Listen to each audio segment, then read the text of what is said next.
episode of Cyclones FeverCast. It's number 43, and we have a very special show. We have two guests on tonight. We have Weiss from Brooklyn Baseball Banter, and we also have Gershon Rabinowitz from Pinstripe Prospects and Amazing Prospects. And guys, welcome to the show.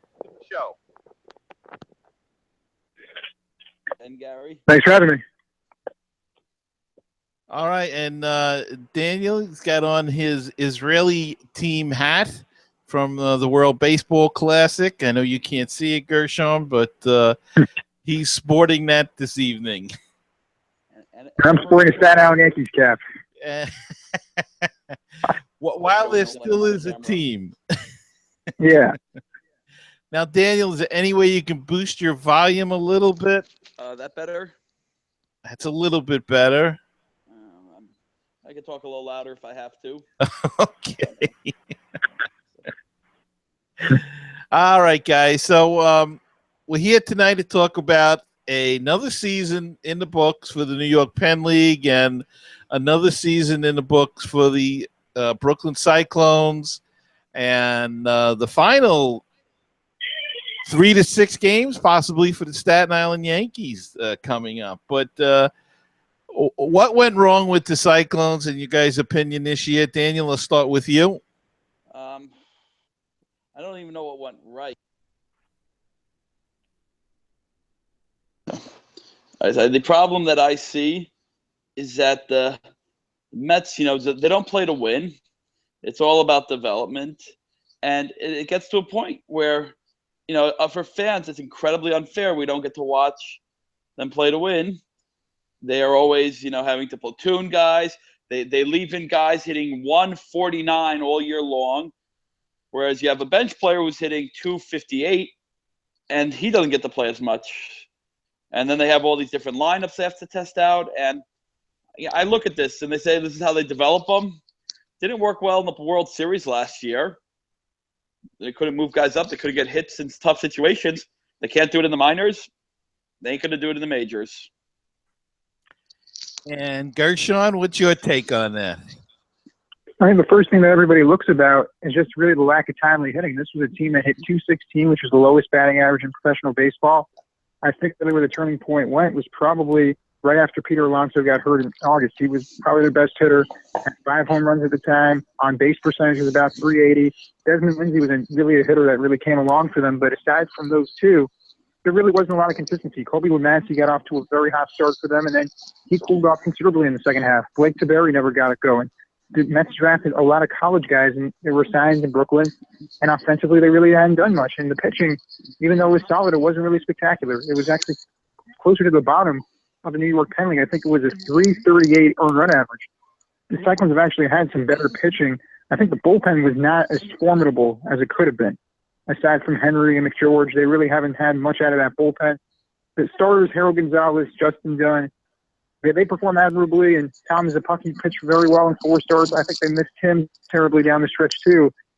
It just felt like they weren't consistent enough this year.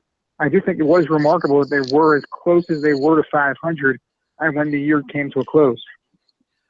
Yeah, I tend to agree, and I think that I just wonder if drafting all the college guys kind of hurt them in a way because they got there late, they never got their feet, never seemed to get it all together, and I don't know if that's part of the problem, but Harold Gonzalez was had a great year for them, and but the pitching wasn't consistent. I think, as you said, we'll see. I don't know was it a good strategy drafting all these college guys versus drafting some high school guys and having them come up through Kingsport, or was this strategy better? I don't know. It didn't seem to work on the Cyclones this year. Last year, they drafted mostly high schoolers. They tried different things. I would say, like with the Staten Island Yankees, I think with the New York Yankees, last year they had a lot of college guys in there, and they actually got to the championship game and the championship series and ended up losing.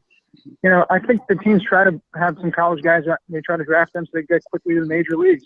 I think the Mets, what they looked at this year, looking at this draft, a lot of teams were going after high-end guys with high ceilings, but really were high school guys or guys that really didn't have that many track records. It wasn't as strong of a draft as it was in previous years. And I think the Mets try to take advantage of that by drafting some college guys, and unfortunately, it really just didn't materialize for them in Brooklyn. Daniel? Well, I don't know what to say. Last year, we had a Cyclones team built around guys who had come up through Kingsport, and they were even worse. They were offensively a little better, but they hit worse than they hit a little bit better than the 2016 team. But look, we drafted a lot of top guys, and I know you say they're young, they're learning. You're drafting guys who've played 3-4 years of college ball, and they cannot hit in the New York Penn League. Like, to me, this is where you have to blame the Mets, because other teams draft college guys. A lot of teams did, and there are a ton of rookie league, short season A, even Gulf Coast teams that happen to have hit better than us. And I pawn a lot of blame on the fact that the Mets keep hiring. Three of the last 4 hitting coaches have been ex-Cyclones who never made it to the majors. Now, I know Ratliff, unlike Yunier Garcia and Bobby Malik, suffered a horrific eye injury. I don't think he was a good coach. I personally got to say he was one of the rudest coaches I've ever met, when it comes to this team. Not friendly to the fans at all, but I don't think he's a good hitting coach. And when you're telling me you draft a guy like Colby Woodmansey and you have so many of your top picks there, your team should not hit that bad. It was inexcusable, and I pretty much believe that Ratliff has to be shown the door after this year. You cannot tell me – if you put a team of high school guys together, I'd be like, okay, fine. But when you come to the Cyclones, under the Alderson regime, when you come to Brooklyn, you've either played college ball or you've been in Kingsport and Gulf Coast. So we're not dealing with guys taking their first at-bat ever. We're talking to guys who've been in the Mets for 3 years, guys who play college ball for 3 years. Yet when they come to Brooklyn, they just don't hit. And I think it's the way they platoon nonstop, the way they don't play to win, and the fact that they're going with incredibly bad hitting coaches. Well, let me get in on this and just throw this out there. Do you guys think that it's possibility this year, especially, that with drafting these college guys, that fatigue could have been a factor somewhere along the line, or is it an organizational philosophy that's not very good when it comes to hitting? Or let me throw this also in there: is this just a tough ballpark to hit in? It sounds like it's a combination of all 3 of those factors. MCU Park is probably one of the most unforgiving ballparks for hitters. Center field, I believe, is the deepest distance of any place in, I think, minor league baseball. From center field to home plate, I think it's about 412 feet. You rarely see a ball travel to right center field or right field and get out of the park. Also, with a lot of these hitters, these are guys that are playing about 120, 130 games for the first time. I know that they play in Cape Cod League and they play Northwest League and some other leagues when they're in college, but just the turnaround to be able to try to go from college to professional baseball, hitting with wooden bats for the first time like that in an extended amount of time, it's a big adjustment for them. And then when you look at, I believe, 3 consecutive years where you tried different offensively, where the team is inept. I mean, that's the best way to put it. Whether you have college hitters, whether you have some inexperienced hitters, whether you have some guys coming out of high school, I think in some ways it might have to be some sort of philosophy as to why this team consistently cannot hit well. And if you think about it, if they had a league average offense, they might have been in contention for the wild card maybe a lot longer than they were. So does this fall on Alderson, or does it fall on the management team at the Cyclones? I mean, to me, I think really their hands are kind of tied in a way. What do you guys think? Thoughts on that? I think that the Mets are really a lot to blame, because I can't really imagine any manager as experienced as Gamboa allowing a guy on opening night who's 0 for 7 with the golden sombrero to still hit in the 17th inning. I think the Mets are insane with this no pinch hitting, no pinch running. And, I think that this is why you have a Mets team in the majors that's not doing the same. It's the old joke. The Orioles, used to develop the guys to play Oriole baseball, and for years the Oriole farm teams were just as bad as the major league team. And I think, going back to the factors, I think MCU Park, they got to move the walls in. I do not to this day understand why, when it was built, was it built with a center field 2 feet deeper than Shea Stadium? And did they not realize you're off the water, the wind's going to blow in from right field to home plate? And I think I would leave the left field wall as is, but I would put a yellow line half between the ads to make it, home run above the line, no home run below the line. I think that would improve the offense. I think the right field wall has to be moved in, and it's a massive project. I think the center field wall should be moved in. Unfortunately, I don't see them doing it. It's just too much money. And I think they need to find better hitting coaches. These young guys who have never made it to the majors, we don't hit with them. Let's look at 2009 and 2010. Who were the hitting coaches? Jack Voigt, a guy who had some major league career that was not really of any relevance. And then Benny DiStefano, whose one claim to fame is that he was a lefty who caught a few games. So, he played in the majors at least. And the 2014 team, which was under DiStefano, I still think is another issue with how, Alderson runs the show. Well, they did have Conforto, so that would have brought up any of their averages towards the end of the year for sure, the way he hit. But you make a valid point. I think I think the wall should be moved in, but whether or not they decide, at least in center field, if they don't want to bring in right field, bring in center and right center, because that's a long poke out there, and that's a lot of territory also to cover for any fielders. And if you move in right field, you also have to move the bleachers in. That's another big thing. I saw what it looked like when they took the bleachers out of MCU Park. Mm-hmm. I took some photos, and I realized, wow, this must have been a big job. So you're going to have to move these concrete blocks. Let's say you move the whole wall 5 feet in, 10 feet in. You got to move the bleachers 10 feet in. You got to extend the walkway to the bleachers another 10 feet. You have to make sure the bullpens the bullpens would actually be fine, but the amount of work that would go into it, I think is not going to happen. Well, maybe they should just consider moving part of center field at least a couple of feet. I mean, I'm sure they could do it, match that up. That can be done. But you brought up a good point before, Daniel, about development versus winning, and I maintain that this is essentially a teaching league. And while you want to teach to win, their main purpose is to get these guys ready for the next level and eventually to the major leagues. And I know it's tough on the fans because the fans want to see a winning team, but essentially that's what their job is. Well, I understand that, but we have the Gulf Coast League, we have the Dominican Summer Leagues, we have the Kingsport Mets. So that's 3 levels of teaching right there. The way I'm looking at it, if you're going to short season A, you have either one of 2 things. You've been a guy who was drafted out of high school, who's been in minor league baseball for about 2-3 years, or you're a guy who's been drafted out of college, who's been playing professional collegiate ball in the last 3-4 years. So for me, we're not. If I was a Kingsport Mets fan, I'd have to be more understanding. But these are guys who could easily, this is not the lowest of the totem pole yet. There's 3 levels down from being a Cyclone. So the fact is, I look at the Yankee roster, and every day it's changing. And I'm sure Gershon agrees with me, having to keep track of who's actually on the team. And yet they're playing to win. And, they've been doing this for years, and they just have all these new guys coming up. What's the name? Gary Sanchez, who's coming up. And, they're talking about all these young prospects. I don't have any faith in a lot of these Mets prospects. A guy, in Big Upton asked me, who do the Cyclones have that they might see in 2 years? I said, you don't want to know. And you have to play to win. And I've discussed this with other guys who've done independent league and minor league. And Gary Templeton, who I had a good relationship with when he managed Newark, said, you play to win, you'll develop your guys the best way.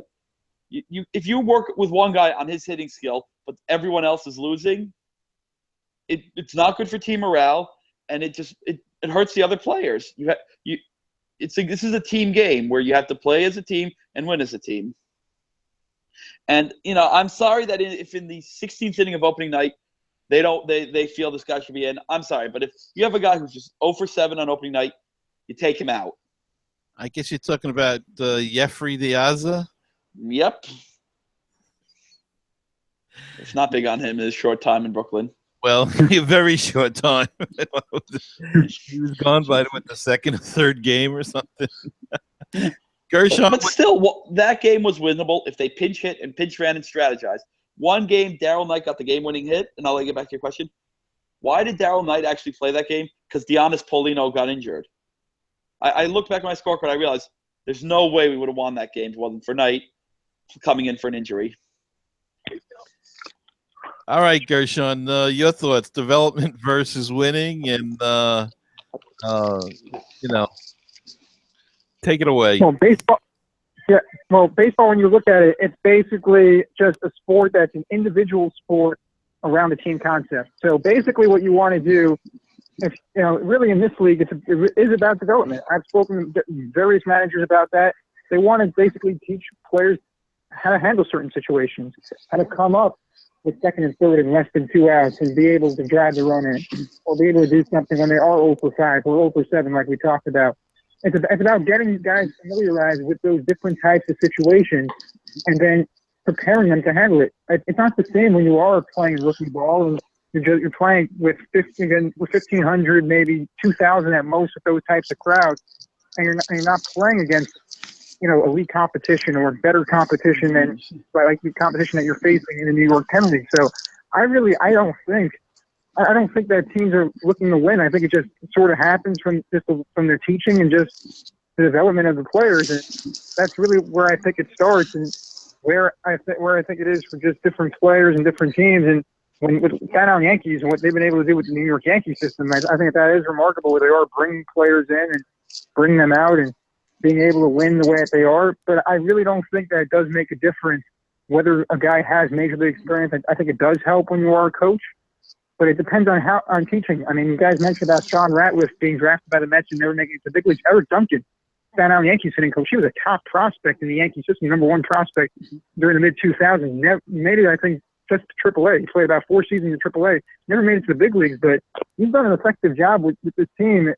Their offense is not a great offense, but they're able to get runners in from in scoring position, be able to do the little things and be able to adjust. And I think that's been a big problem I've noticed just watching the Cyclones is just the hitters having trouble adjusting. Last night, for instance, you had Kobe Woodmansey up against Jonathan Padilla.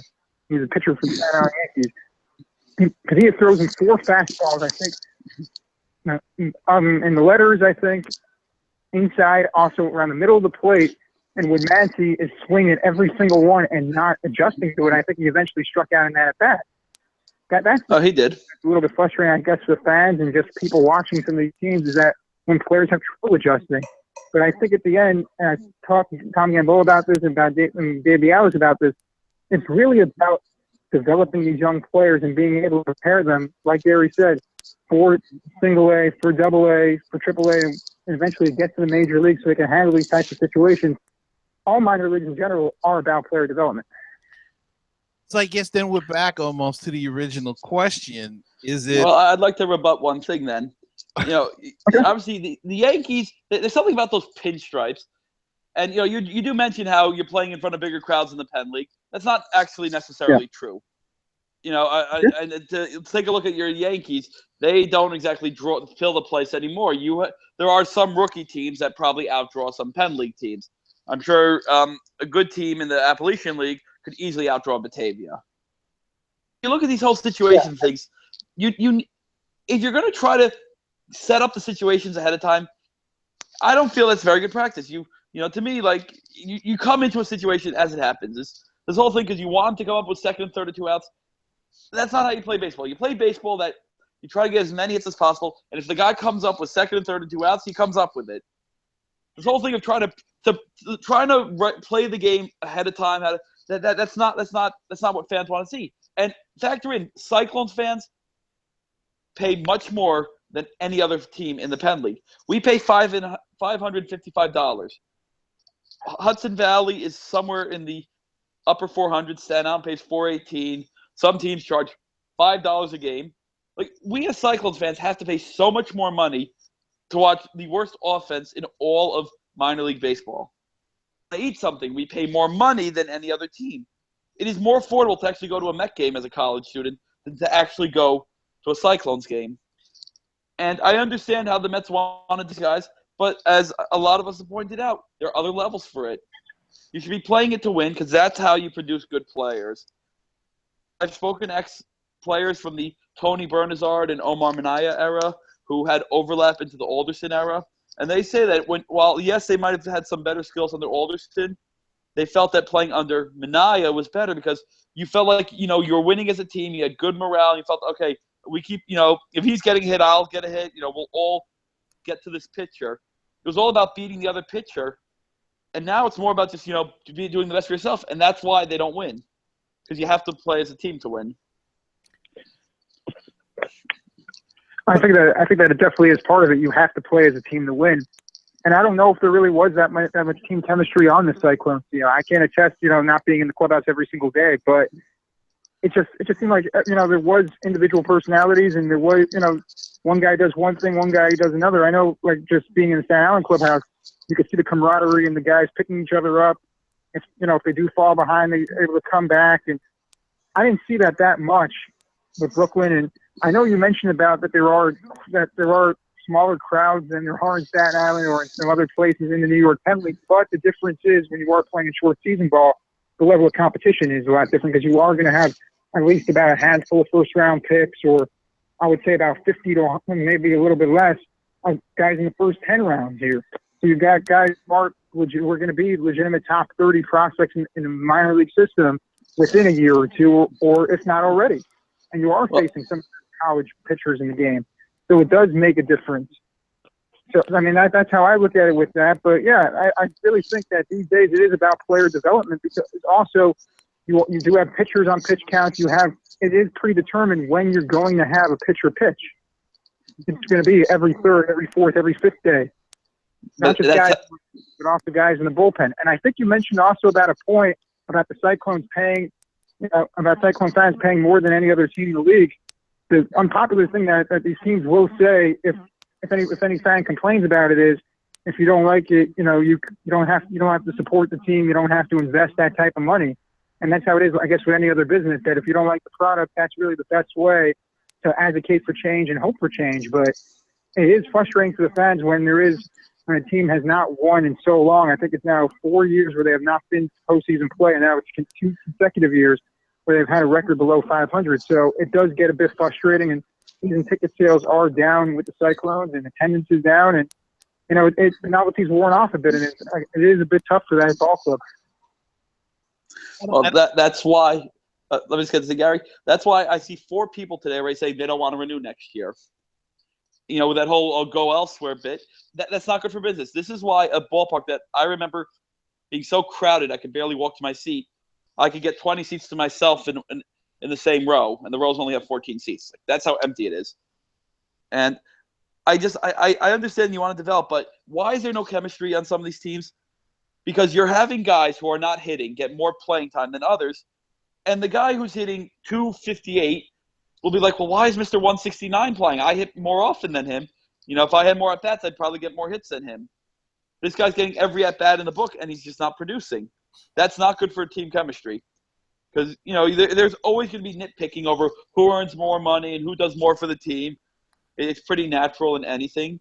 Any job, like, well, I do more work than the boss, but the boss gets paid triple what I get.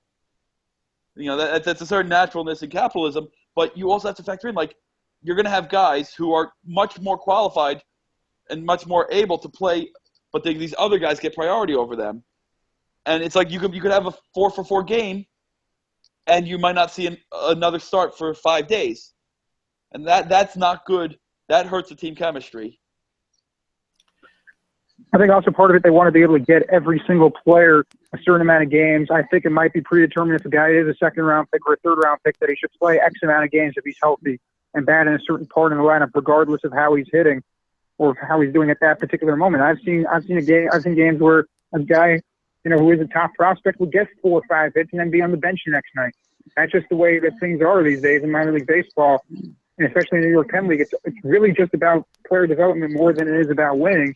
And the winning is just a byproduct of what the teams end up doing and what they do offensively or with pitching, and it just has to come together. And so far, really, with Brooklyn, it just hasn't done that in the last couple of years. And I think it's cyclical too. I think it goes in a cycle, and I think right now Staten Island is got. They've had some good drafts, the Yankees, and I think that's why it's showing. The Cyclones had their cycle. Maybe they're on a down cycle now.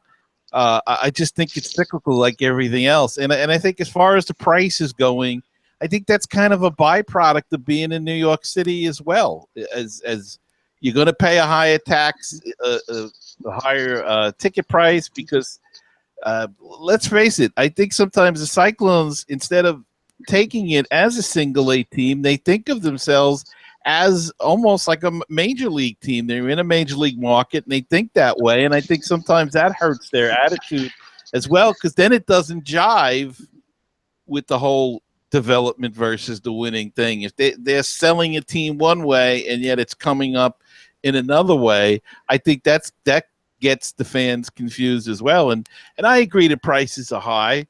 It's not. You can go to Hudson Valley and the prices are much lower. You know that. You've been there a number of times, Daniel. And yes, the $3 for a large soda in Tri-City. Yeah. I'm looking. I'm like, you can't get a tiny soda at MCU Park for that money. But I understand they're being run by a major league organization and such. But I look at it. It's $19 to sit in the infield on game night. If you drop that down to 16, you would lose money per ticket, but I think you'd sell more tickets. Certain times in business, you have to sell on volume. And I'm actually going to have a whole series of things like what could the team do to improve attendance. And I think they got to maybe consider that we need to just get more people in here overall. We could boost the attendance if we lower our ticket price. Because teams have done that where they raise the price up and up. Unless people come, it's not proven to work. It's more proven sometimes that if you lower the prices, you'll have more people coming. Well, I don't have an argument there. I don't think Gershon does either. No, he didn't. I agree, and I think they have to have different food selections, perhaps, because now people want different things. And I have a minor beef that it just annoys me. I had a mini ticket plan this year, and I was sitting in section 3 in the handicap section, and there's nothing is roped off there, and people come over and hang out the entire night. And I was on my phone doing something. The guy looked over and said something about what I was doing on the phone. I don't like that. That's one thing they should do. I think they have to tighten up the security a little bit there too, as well, and make people go to their seats if they have a ticket with a seat. I don't know why you're hanging around by somebody else's seat, but that's a minor thing, I know, and that's one of my beefs. But I mean, there are some things I think they can do to improve the experience. I think, but the baseball stuff. New DJ, please. I cannot take that garbage music. I'm sick of listening to YMCA and Cotton Eye Joe. That those belong to the Yankees. The one that goes, nah. Like, can we use, like, Addams Family, Green Acres? They're much better songs to play. And nothing against Kevin Jimenez. He's great at graphics. Unfortunately, DJing is an area where I'm like, we could use a change. We had a game where Trio Productions, like, they handled the on-field stuff for a few innings.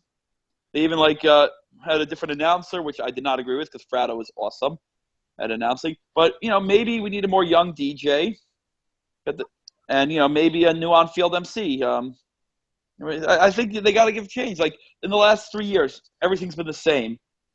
And the last 3 years, like, I just noticed attendance is dipping. Yeah, I did notice that. Hudson Valley seems to be come up with creative ideas, more creative ideas. Let's just not bring Zulza down here.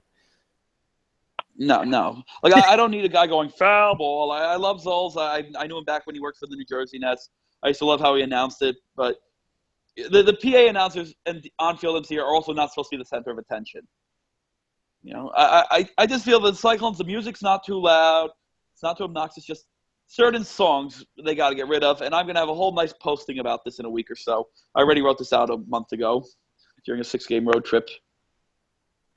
And speaking of road trip, you guys, Daniel, you really hit the road this year and hit a number of different places. Why don't you go tell us a little bit about some of the areas you had there with your Facebook Live tours? All right, so let's see. The first place I got to this year that was new, I went to Aberdeen. Why did I go to Aberdeen? Because I was supposed to go to Hartford, but Hartford's not open yet. For those who don't know, just look up Dunkin' Donuts Park. It's a nice example of city mismanagement, but a owner too cheap to pay for a ballpark, and so I went to Aberdeen, and I have to say that was like a letdown from the. I'm in there like maybe an inning, and I turn to two of my friends who one's from Long Island, one's from Brooklyn, and I said, "This looks nothing more. This is exactly alike to Bethpage Ballpark in Long Island. The same split seating bowl, the concourse behind, the certain arches. There were some differences, and the sight lines were terrible. The PA announcer was the disaster. Like, thank God it wasn't a Cyclones game, so I wasn't really fixating on the game as much. There was, you got the scoreboard in left field, but you got the video board in right field, which is pretty annoying actually, because I'm used to always having them together. So Ripken Stadium was not one of my more favorites, but I enjoyed going there. I picked up a great book, the Minor League Baseball Directory. Tells you where every team is, who they're affiliated with. So that's actually very nice to have. Then I did 2 ballparks in the same week. I went up to Hudson Valley for an overnight. And I had been there before, and it's a good stadium. It's nice when the Billy Brick leaves you 20 tickets to give to the other fans. And I guess my one big beef at Hudson Valley, they built no shade at all. And when you're at a 92-degree day game, it's pretty bad. Tough. Yeah. But I was very happy with the scheduling this year, that I was able to go for a 5 o'clock Sunday game and then 11 o'clock game the next morning. I found a very nice motel. It was comfy. I was able to watch some baseball on TV. And then I went to Binghamton. And I know some people think it's a dump. I thought it was a perfectly fine stadium. I know some people don't like how the concourse area is covered. And, it looks like subterranean, but I thought it was fine. Right? I mean, it wasn't a hot day. That's the way they used to build them, with the tunnels coming out and all. What I like about Hudson Valley, and I've said on the show before, it's one of those ballparks, you walk in, you're on the concourse, and then you either walk up or down to your seats. And it drives me nuts in Brooklyn. You go up all the stairs to go all the way down to your seats, and I sit in the front row. So I do all the stairs up and all the stairs down. Well, the part of that is my fault. I should sit higher up.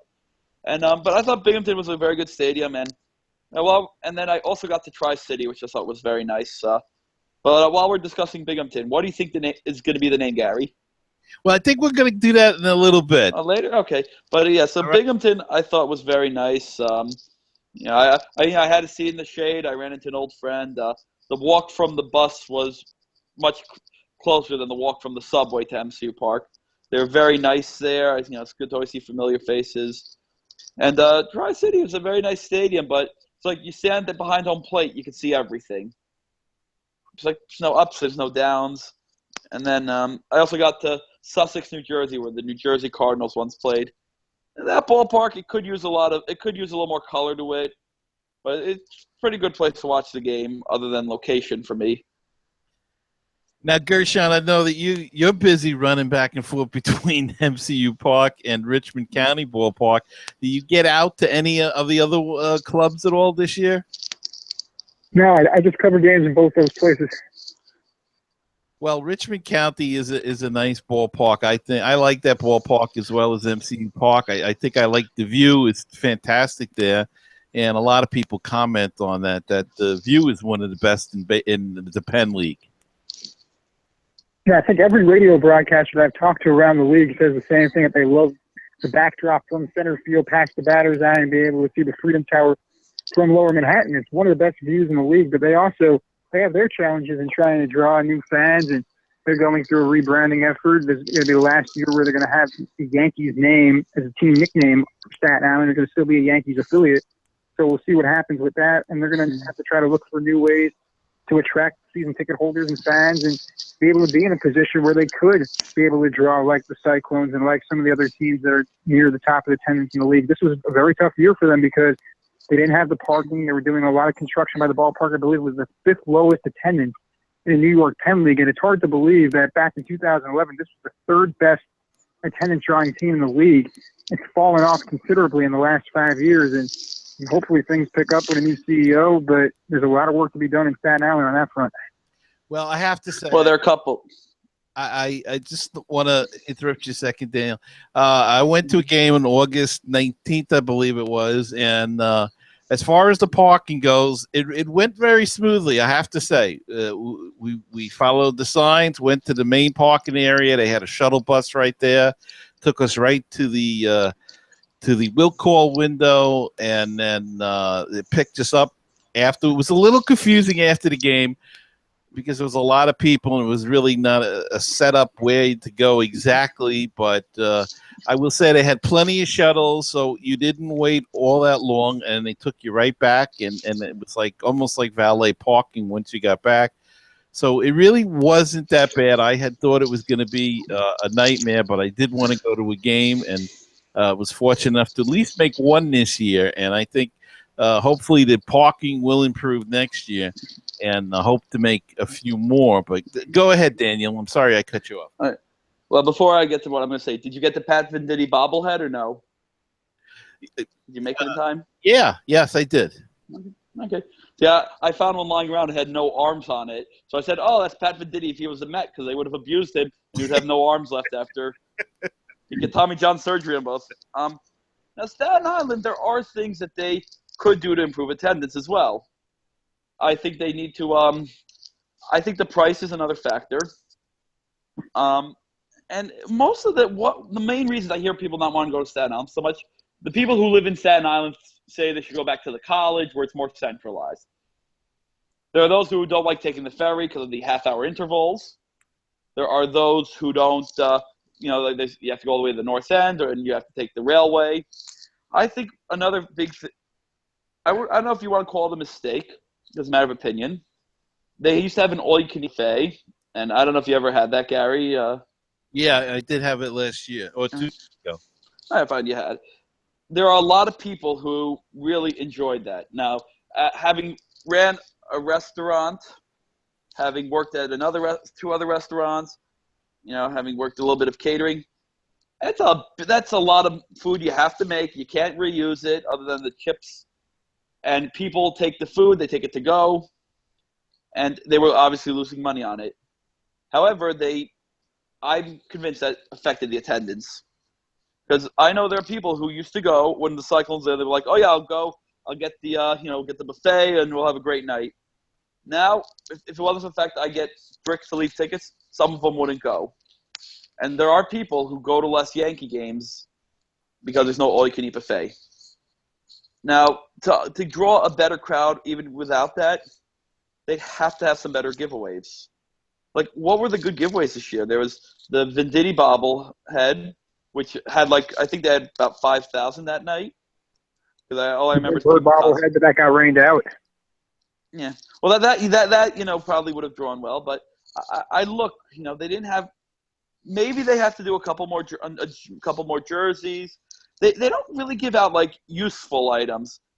Like the Cyclones had a blanket. They had a calendar. Those were useful. There was they gave out the Frank's hats, which everyone seemed to love. But some of these items that are more useful than just unique in a way.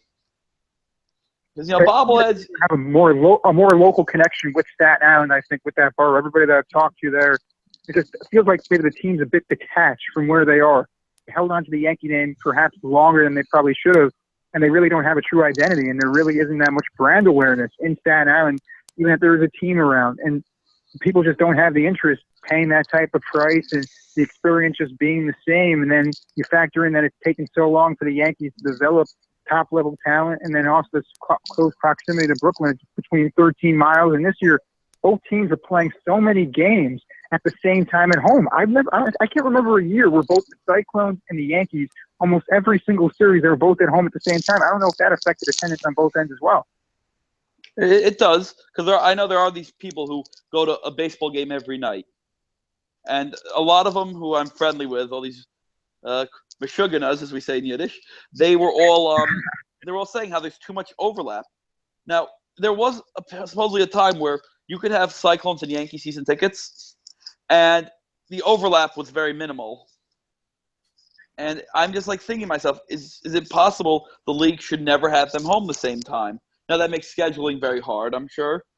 Though it's easy to do. It's not, you just got to, start by scheduling them around. But I think the Yankees, look, maybe a new name will help. It will boost merchandise sales, but that's not going to sustain itself. Every team, they put out new items, stuff sells. When the Cyclones put out new road jerseys, people bought them up. People bought up the bridge hat. Now the bridge hat doesn't really sell as much because we never see the players wearing it as much. I think they also maybe if they want to really do damage to Cyclones attendance, they need to do a lot of more of food promos as well. They should have more dollar hot dog nights, $1 soda nights. People like the stuff. I went to Sussex, New Jersey. It was $2 beer, soda, and hot dog night. I saw a family of 4. The father went to get food. He was sitting down the road from me, and he walked past me to get back in. 8 hot dogs, 3 sodas, and a beer. So that's 12 items at $2 each. That's $24. $24 won't get you a good meal for 4 at either ballpark. Well, that's for sure. I remember, I think one time, I think maybe it was last year or 2 years ago, where they did have, I think, $1 hot dog nights, I believe, on a Wednesday or a Thursday in Staten Island. I don't think they really did much. This year really felt like a lame duck year with a lot of the things that were going on this year. A year of evaluation for the first year CEO Will Smith. He came over from Trenton, really did a lot with marketing there. 9 years when he was with the Thunder. So I don't know how much they really put into just this year, knowing that perhaps they were going to rebrand. But also, I think one thing that's vital, and I see the Cyclones, they do this as well as I think any team in the league, and also a lot of teams like the State College Spikes, the West Virginia Black Bears, interaction with social media. You don't really see a team like the Staten Island Yankees interacting a lot with the fans and, connecting with some of these teams, some of these fans, and just people that support your team and being able to try to generate interest through Twitter and Facebook and trying to be able, for different promotions and different things that are going on around the ballpark, maybe do some more community relations and charities. And you don't see a lot of that interaction like you do with some other teams around the league. And I think they're falling behind a bit. And in some ways, it feels like some teams that would be in a remote location where you are in a small town and there really isn't that much there and there isn't really that many media relations. I think they really have to work on that aspect, media relations as well, and really have to be able to try to interact with the fans and have it become a more intimate experience. Well, they first have to start by actually updating their website more than once a year. I don't know if you ever go on their site. They don't update it at all.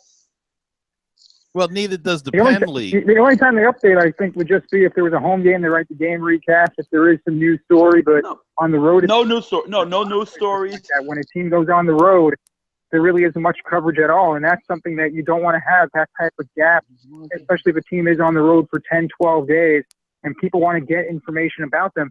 There isn't as much media coverage there. Obviously, my site's there, Staten Island Vats, they cover games, but aside from that, there really isn't many people in the clubhouse talking with players and the manager unless they're like, let's say for a website or doing a feature or something. You're not seeing a lot of coverage of the team on a day-to-day basis like you would with the Cyclones, where you do have a lot of beat reporters. And I know around the league you also have with other teams a lot of beat reporters and people covering them on a daily basis, their teams. You don't really have that. I think all these different factors are intertwined and they get tangled up, and then you see what the result is right now at Staten Island and what they really have to be able to try to gain some ground in those departments and try to be able to try to improve their image and their brand.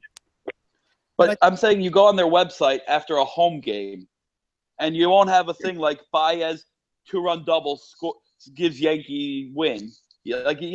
As one Yankee fan had so kindly pointed out to me, he's more likely to know what the Cyclones did if he just by going to my site than he would know what the Yankees did on the Staten Island site. like you go to BrooklynCyclones.com, you go to the Hudson Valley site. They have recaps of games. Staten Island has no recaps. Yeah. There's like they don't have like a thing like what's up, what's going to happen in this homestand. Like I'm telling you, if I actually got offered the job to run that website, I would probably take it because I realize that the bar I think is very low on that website. And I think the whole New York Penn League website is not very helpful either. I couldn't even find an all-star lineup there right before the all-star game. It was like the biggest game of the year, supposedly. They never have that up. It's never up. They never have anything. Yeah, the difference you get that at the game. is that every other team is using MILB.com. The Cyclones are independent with their own website, so they have more freedom to do what they want, and they're very good with putting up the game notes and news stories and notifying people promotions. I think that they're one of the best teams with handling social media and be able to, to interact with their fans and be able to keep them connected. You see the result with the fan base they do have. A lot of teams don't have those resources and that luxury like the Cyclones have. And you mentioned the MIL. But I'm just gonna say, oh, sorry, fine. Go ahead, Gary. Go ahead, Daniel. All right, fine. But I'm just saying that even if it's run, but if it's an MILB site and all that, it's not hard to send an article. You could hire someone to do this. It's a summer job. They go. The problem is the Yankees don't send anyone on the road for broadcasting, which affects it. But there are games I don't get to watch. I listen to, and I sometimes just go by the play-by-play and write what happened. It's not hard to get someone to do what I do when I have to miss a game. It's really not hard just for them to or to quickly call someone on the team and say, all right, what happened? Scribble down a few notes, sit down, spend 20 minutes writing a recap. It's one of these things that if there are a ton of teams that do it, that operate on MILB sites, there are a ton of teams that post these previews of the upcoming homestands. There's very little on the Yankee site. And that's where also, you have to get stuff going. A lot of times, like when you look at the Yankees just going with different moves and bringing players up and down, there was about 5 or 6 different players, I think, on the Sunday's ball game when they just added to the roster, especially pitchers. They didn't even have jersey numbers listed. Up in the press box, we had no idea. I think it was in the bottom half of the 8th inning whether it was Deal pitching or Spencer Mahoney. I think they initially announced on the PA system that Mahoney was in the game, and it was Deal making his. I think it was Deal making his first appearance. Yeah, there's those types of, or should I say, Keller was making his appearance. But just having that, I think back on Thursday when they were in Tri-City, the Tri-City score actually had Drew Finley listed pitching, and he's injured since July. He pitched an inning in a game, and he hasn't pitched since then. I think about a year ago, on the Vermont broadcast, George Como mentioned about that Austin DeCar was pitching in the game, and DeCar was injured having Tommy John surgery. So there's just no consistency with the rosters even, and it makes it very difficult on some of these broadcasters and on the home staff with the PA and MILB.com, and there's just no consistency with that as well. So I think that's also hand in hand with the website issues. Well, you have to blame the people who oversee this. Like it's not that hard to have a roster sheet updated. If someone were to just sit down, would have to dedicate a little more time than they should. Look, this is what interns are great for. This is not a high demand job. You get someone who could be an intern, and then it's great on the resume. You don't have to pay them so much. It's not hard if someone like me could keep track of a lot of stuff and post all this stuff. If I could do it on my own time, someone getting paid to do it could also do it. They don't make the effort. I don't know if you guys saw on Facebook, but and I'm probably not going to pronounce his name correctly. Tim Posguy, the announcer for the Mahoning Valley Scrappers, they played a series in West Virginia, and they didn't even have a lineup. They couldn't even get a lineup sheet from the team to tell them who was playing for West Virginia. So I don't know if it's a problem throughout the league, whether the league needs to get more involved in this. But their social media isn't that terrific either in the league, and they really need to step it up a little bit. But one thing that Staten Island does good, that a lot of teams, there's a couple other teams that do it as well, and I'm kind of glad with the playoffs coming in, that Staten Island streams their home games on MILB.TV. And maybe that's something that hurts their attendance as well. But I wish the Cyclones would do that.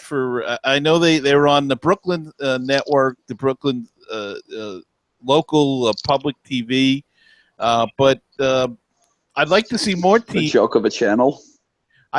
It's a joke of a channel, and I've tried it. Why every year also, which also helps the exposure of the Cyclones. This is true. When you have Nelson Figueroa and you have Scott Braun doing those games, and you have it with a Mets level production, that also helps. And teams around the league don't have that either.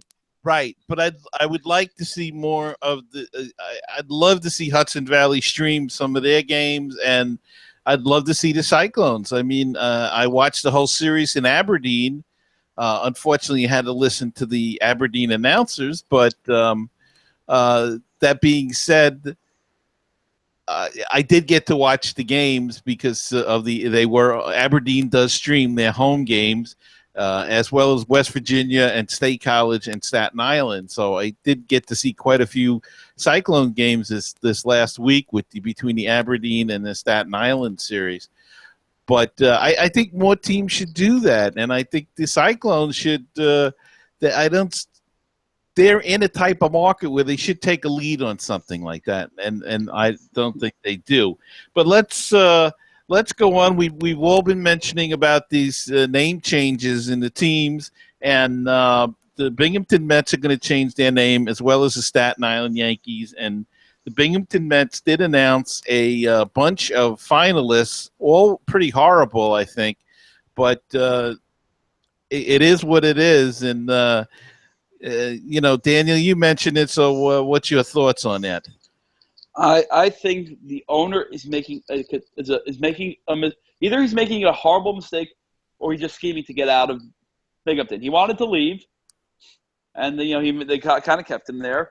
So obviously he wants his own brand, his own name. So that way there could be that way they could make all new merchandise and not see the Mets a commission on it for having the Met name. However, when you come up with the names like the Bullheads, which is probably the one name of the six I would tolerate, the Gobblers, the Rocking Horses, Rumble Ponies, Stud Muffins, and Timber Jockeys, and you have 1,000 comments on Facebook. And I read through, I'm pretty sure, over 900 of them. I maybe saw 3 comments that liked one of those 6 names. So you're looking at 800-plus comments, probably 900-plus. These names have an approval rating worse than Mayor de Blasio's. And it just happens, I don't think it's a good idea. Now, what he should do is maybe new uniforms, new hats, or maybe let people do other names, but that these 6, other than 5 of them are terrible. Binghamton Bullheads does not sound bad. If they said we're the Binghamton Bullheads, I could tolerate it. I could not see myself making a trip to Binghamton and yelling, "Let's go Stud Muffins."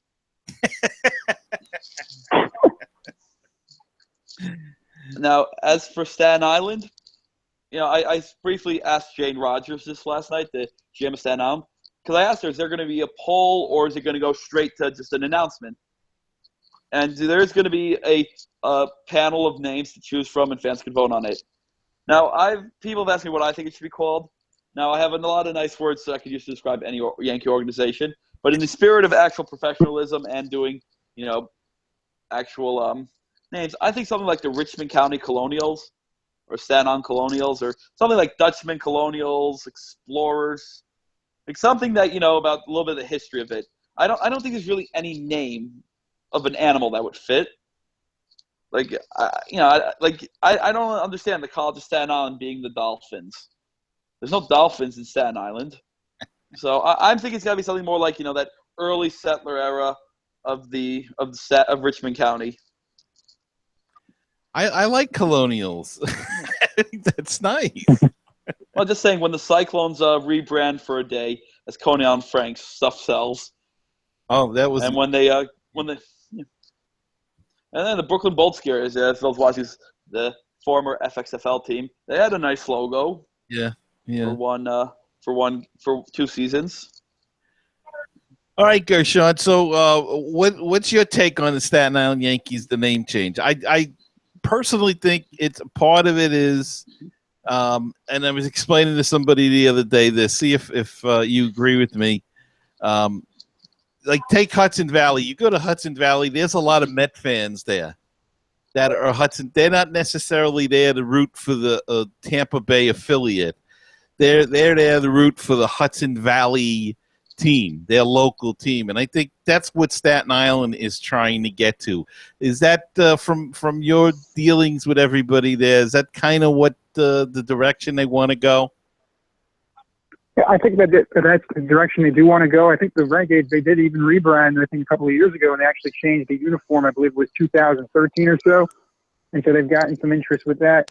I think getting back with Staten Island, they want to be able to have, like I mentioned earlier, just a local connection, a local feel, and be able to develop a brand independent of the Yankees. It's hard to be able to have the New York Yankees and then the Staten Island Yankees, and it's just vague what your brand is, what your identity is.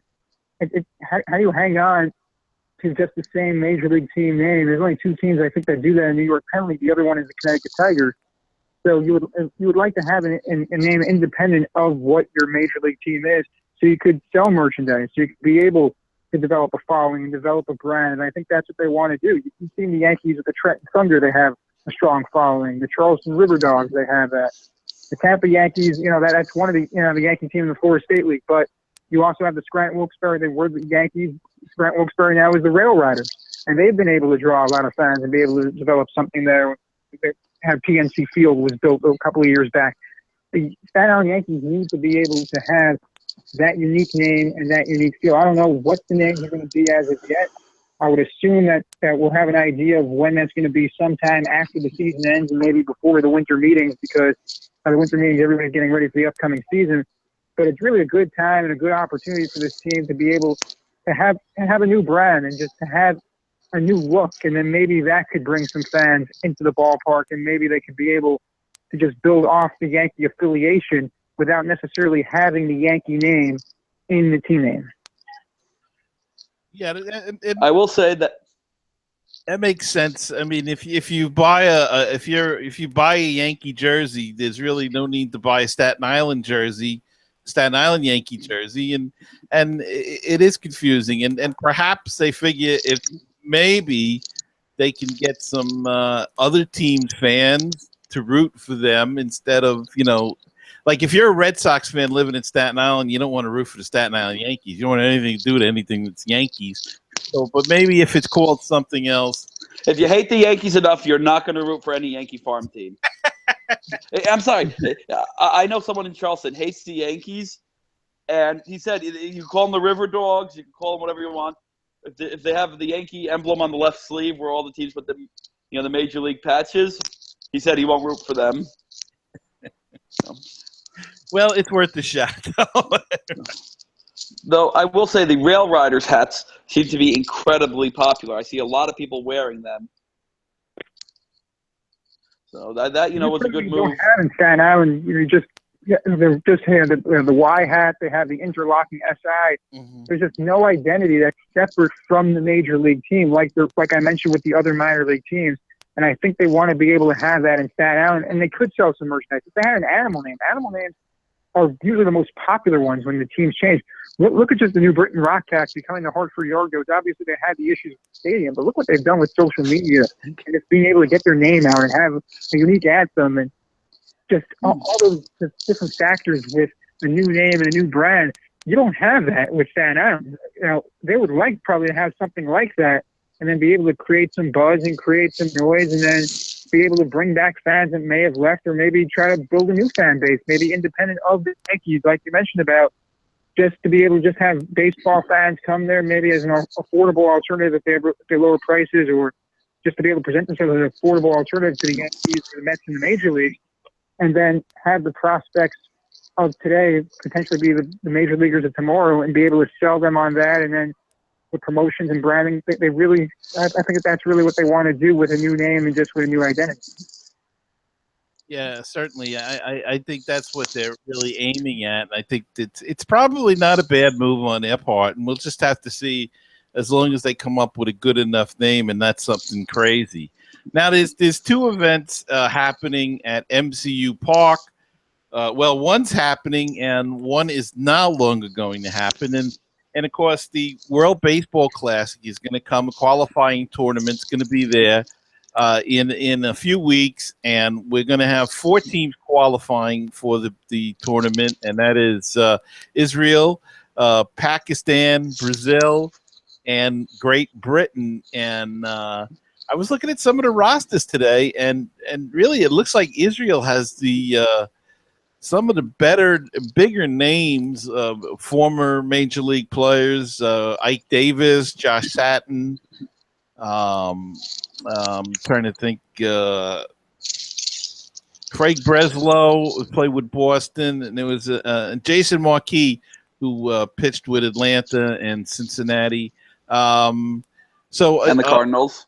And the Cardinals. In the postseason every single year almost. Yeah. So what about the World Baseball Classic coming to Brooklyn?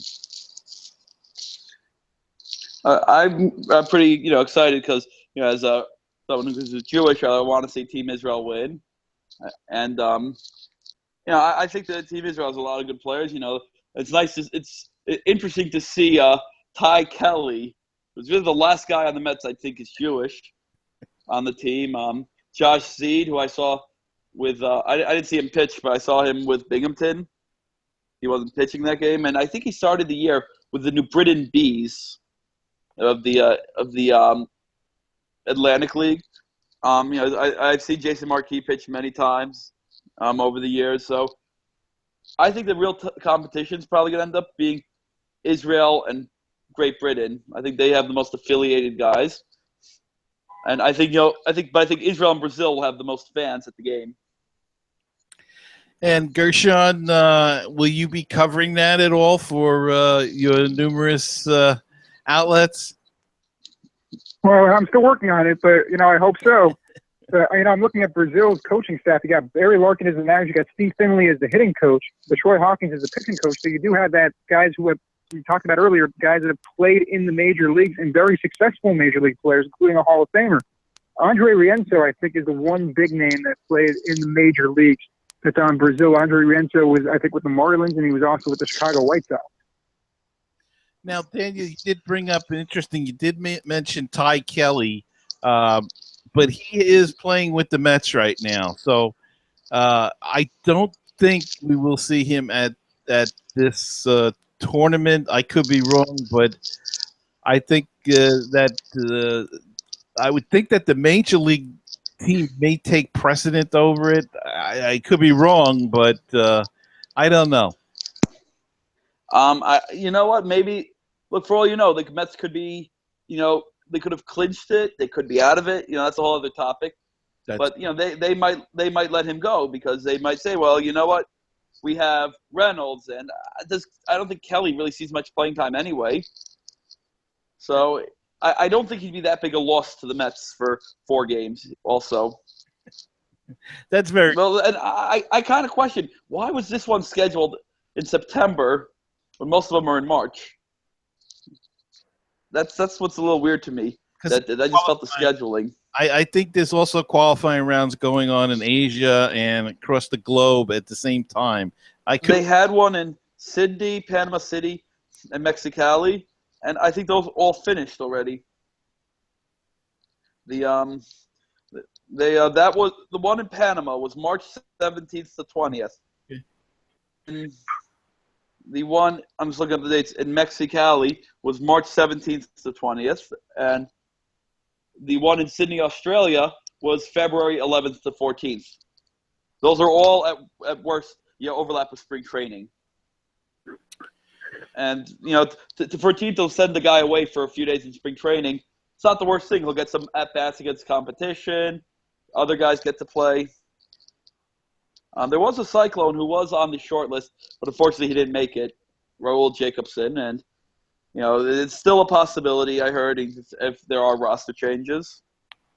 But I think it would be nice to see some former Cyclones and Josh Satin and Ike Davis and Andrew Taylor, who pitched for the Cyclones last year and was with Kingsport this year. I think he's coming back from an injury, or I'm not really sure actually why he was with Kingsport. Never looked it up.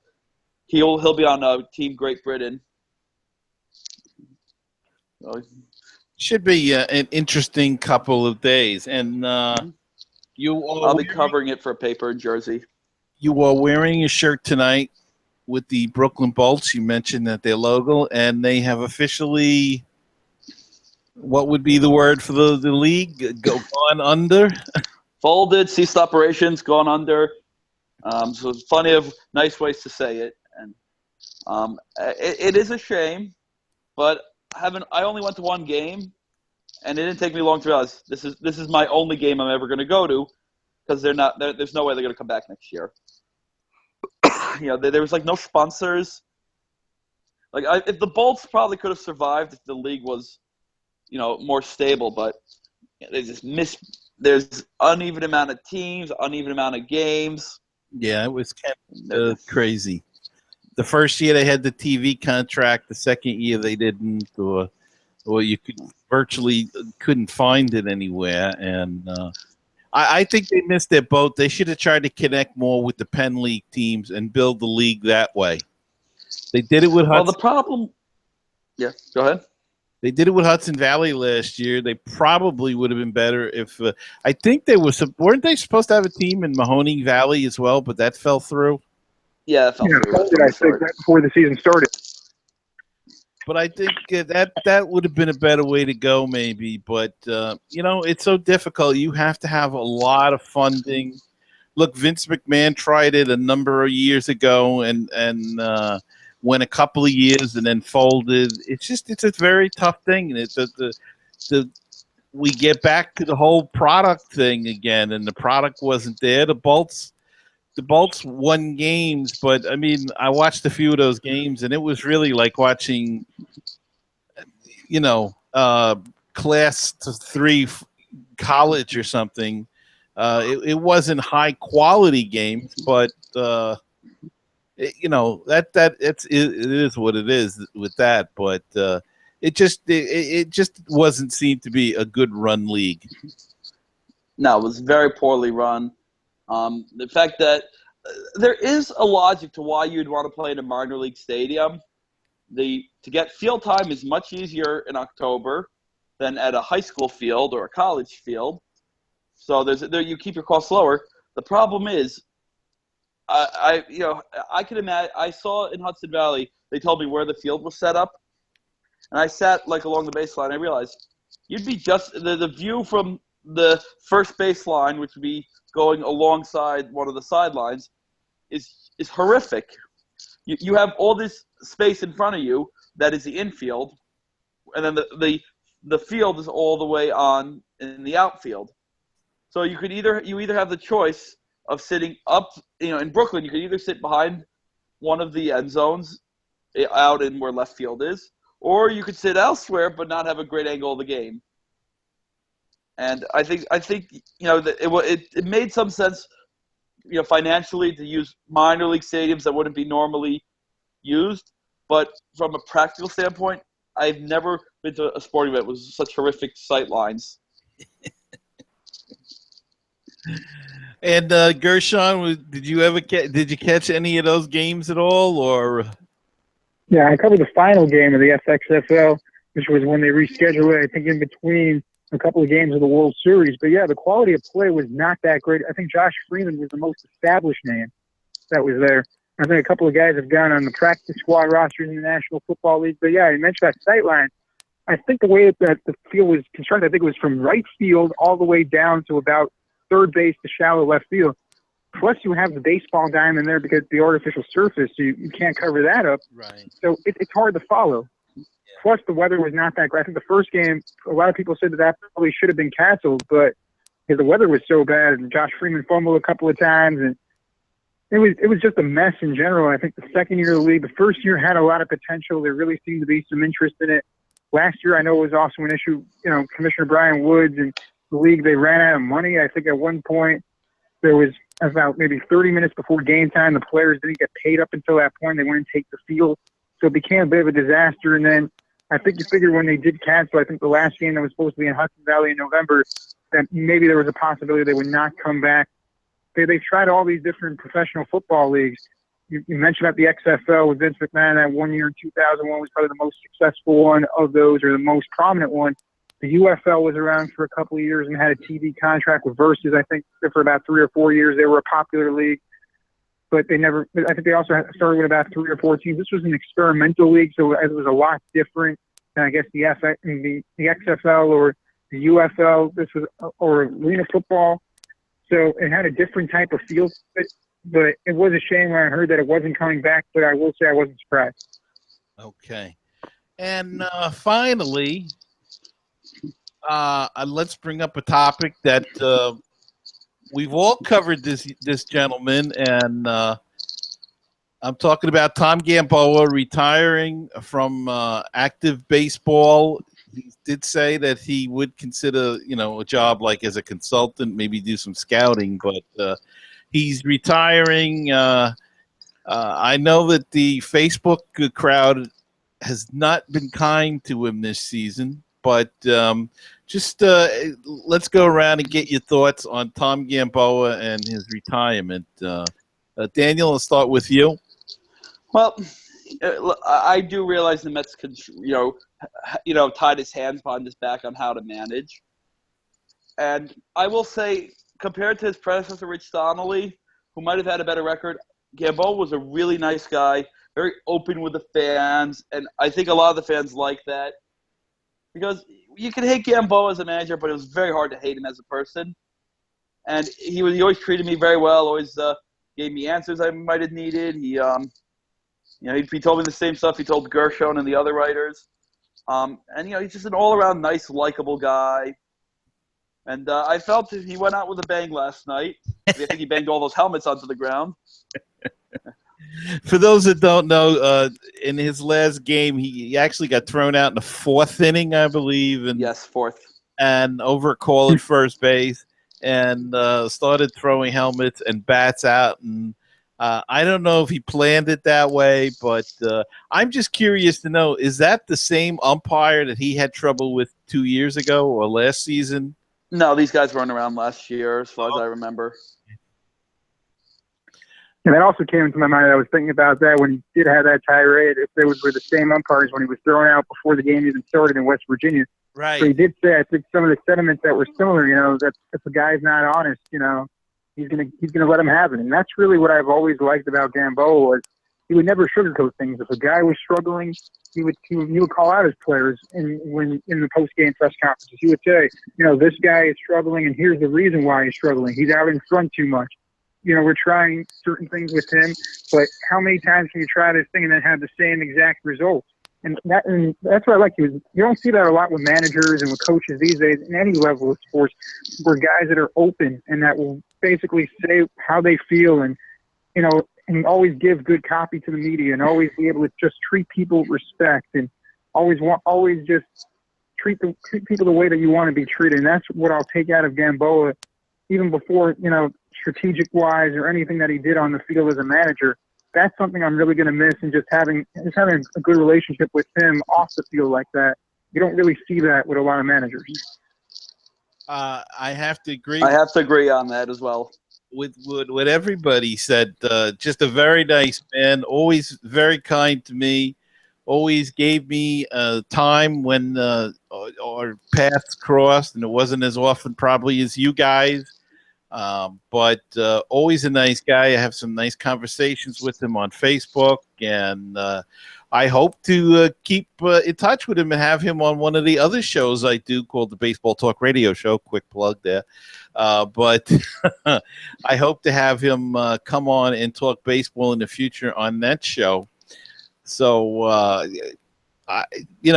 good luck, Tom, in your retirement, and it's a shame that he couldn't go out a winner, and that probably most people will know him from being the guy that was jumped in Chicago by those father and son crazies, and for which he still suffers from loss of hearing from that.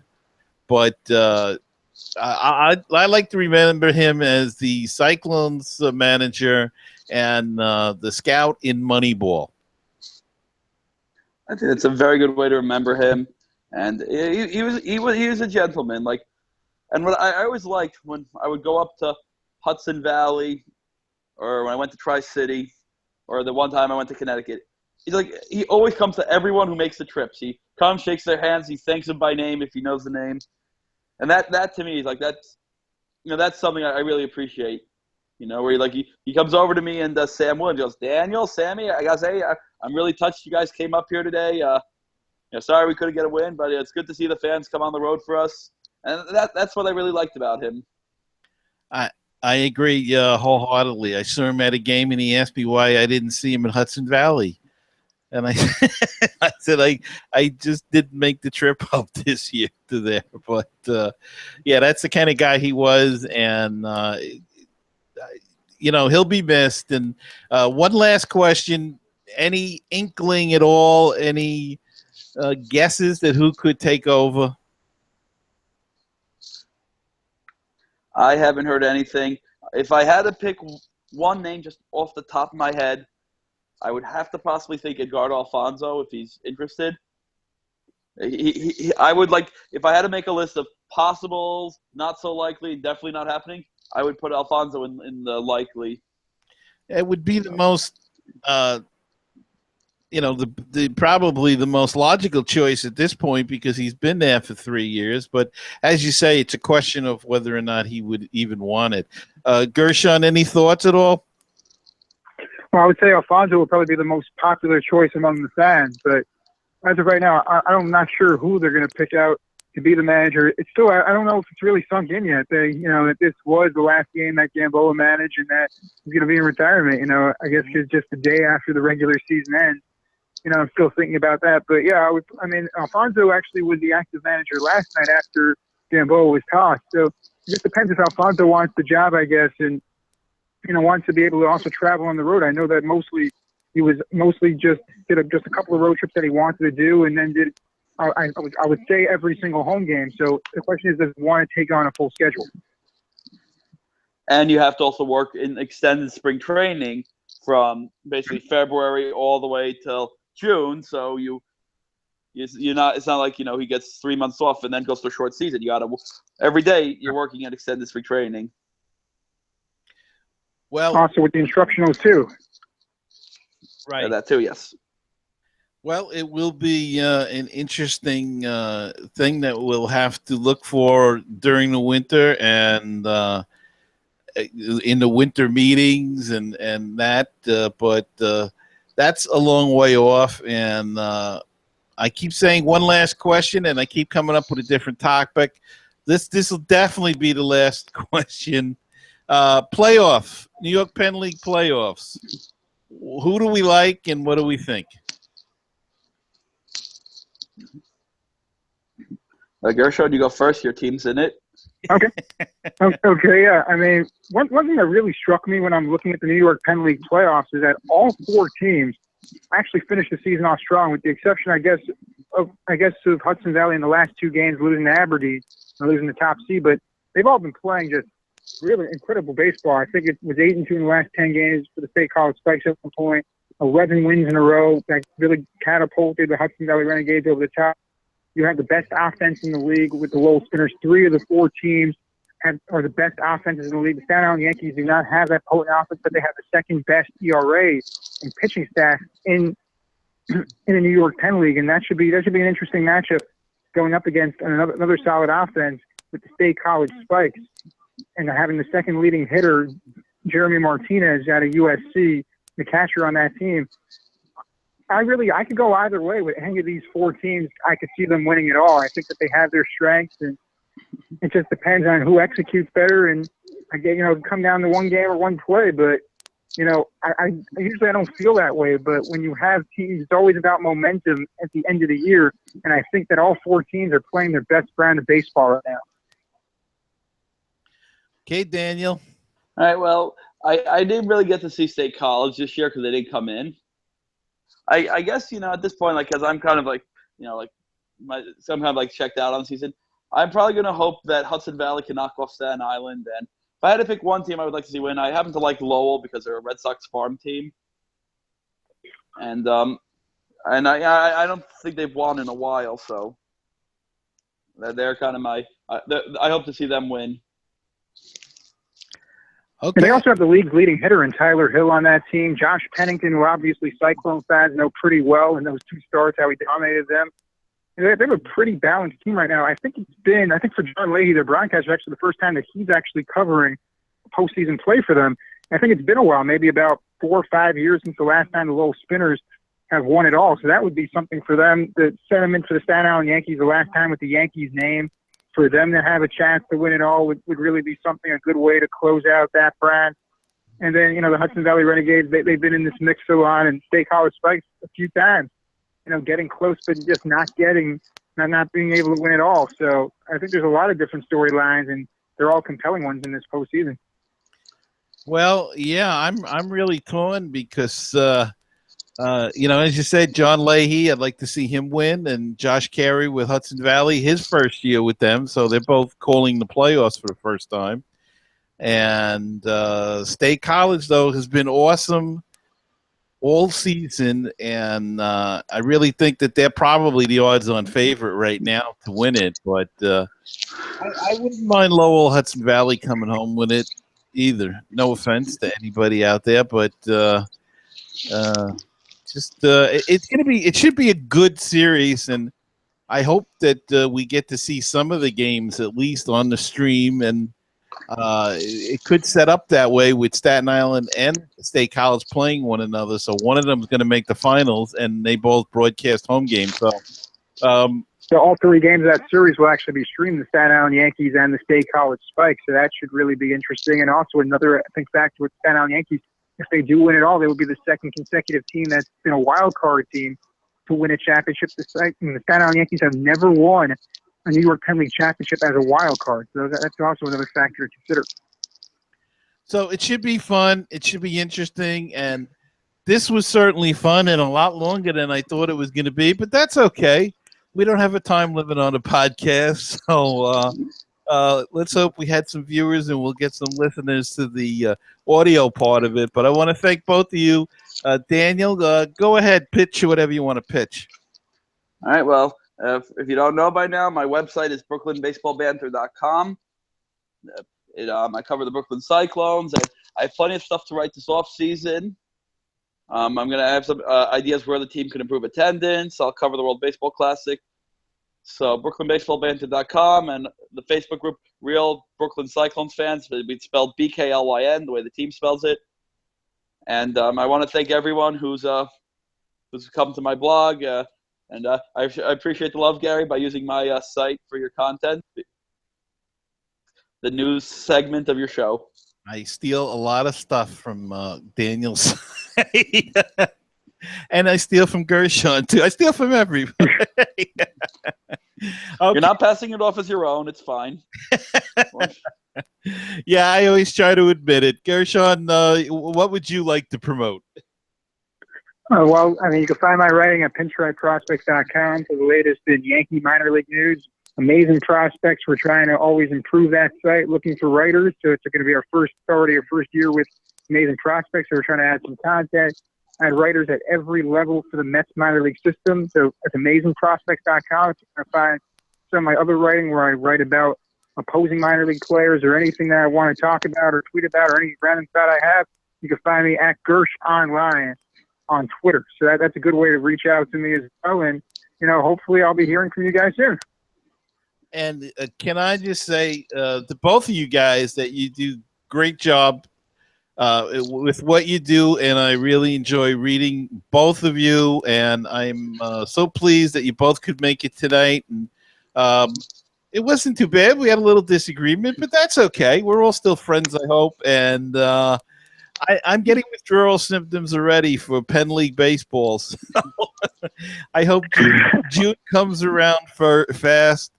And I hope you all have a good winter, and we'll talk again in the future and keep in touch all year. And we're going to have a couple more episodes of the FeverCast. I'd like to get 2 more in before the season, once probably after the playoffs, and maybe one last one with a little bit of a surprise. So we're working on that. So that's to come. But this is Scambola. No. No, I just had him on. All right, guys. Thanks so much. And we'll talk to you again next week, everyone out there. And remember to catch the fever, even though the season's over. Keep the fever. Cyclones fever. We'll talk to you soon. Bye-bye now.